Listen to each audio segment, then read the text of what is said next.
নামিয়ে দে, ওকে নামিয়ে দে, নামিয়ে দে, ওকে নামিয়ে দে, শিয়াল এসে ধরে নিয়ে যাক। নামিয়ে দে, থাক। হ্যাঁ, তোদেরকে আসতে হবে না। হাই হাই হাই হাই, কোথায় যাচ্ছিস? আসতে, পড়ে যাবি।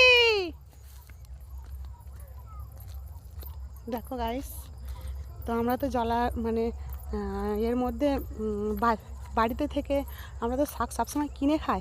তো জলা এসছিলাম, তো এটা হচ্ছে ধান জমির মাঠ। দেখো কত সুন্দর সুন্দর শাক হয়ে আছে, দেখতে পাচ্ছ? দেখেছো? পুরো জমি ভর্তি শাক। তো ক্যামেরায় অতটা স্পষ্ট আসছে না। ঠিক এখন চলে যাচ্ছি, এখন সন্ধে হয়ে যাচ্ছে, কিন্তু এখানে কিন্তু পরিষ্কার আসছে, ক্যামেরায় কিন্তু অনেকটাই পরিষ্কার আসছে। পুরো মাঠটা তোমাদেরকে ঘুরিয়ে দেখায়, দেখতে পাচ্ছ? পরে একদিন বড়